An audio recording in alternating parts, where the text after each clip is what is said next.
LDF സർക്കാരിനെ കുറിച്ച് നമ്മൾ ഒരുപാട് വീഡിയോ ചെയ്യുന്നുണ്ട്. അപ്പോൾ ആ വീഡിയോ കണ്ടിട്ട് കുറച്ച് പേര് ഒന്ന് കമന്റ് ഇടുന്നുണ്ട്. അവരെ കുറിച്ച് അവർ ചെയ്ത ഒരുപാട് നല്ല കാര്യങ്ങളുണ്ട്, അത് പ്രത്യേകിച്ച് ഒന്ന് എടുത്തു പറയാൻ പറഞ്ഞു. അങ്ങനെ കുറച്ച് വീഡിയോ നമ്മൾ കൊണ്ടുവന്നിട്ടുണ്ട്. നമ്പർ ബേസിലായി ഇപ്പൊ വരുന്നതായിരിക്കും. First number 1.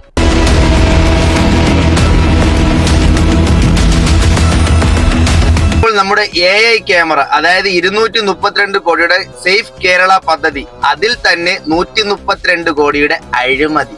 അതിന് പുറമെ ക്യാമറ ഒന്നും ഇപ്പൊ വർക്കിംഗ് അല്ല. പഴയതുപോലെ മാവന്മാര് റോഡിൽ നിന്ന് ഫോട്ടോ എടുത്താണ് പെറ്റിയടിക്കുന്നത്. കരുവന്നൂർ ബാങ്കിലെ വായ്പാ തട്ടിപ്പ് കേസ്.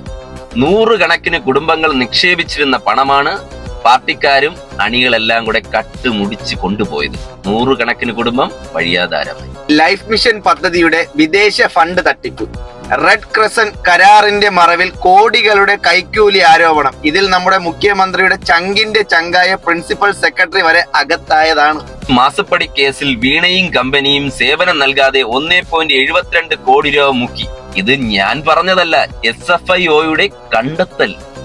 ഇതിന് പുറമെ നമ്മൾ ശബരിമലയുടെ കാര്യം നിങ്ങൾക്ക് എല്ലാവർക്കും അറിയാം. അവിടെയും കട്ടുമുടിച്ച് അത് മാത്രമല്ല, നമ്മുടെ ദേവസ്വം ബോർഡിന്റെ കീഴിൽ വരുന്ന എല്ലാ പ്രസിദ്ധമായ അമ്പലങ്ങളിലും ഇവര് കൈയിട്ട് വാരുകയാണ്. അതിന്റെ കേസൊക്കെ നോക്കിക്കഴിഞ്ഞാൽ ഇന്നൊന്നും തീരൂല, ഈ വീഡിയോയിലൊന്നും പറഞ്ഞു തീരെയില്ല. ഒരു സിനിമേനെക്കാരും പറയാൻ അവസരം വേണം. അതുകൊണ്ട് നിങ്ങൾ നമ്മുടെ ചാനൽ ഒന്ന് ഫോളോ ചെയ്ത് വെച്ചോ, നെക്സ്റ്റ് വീഡിയോ വരുന്നതായിരിക്കും.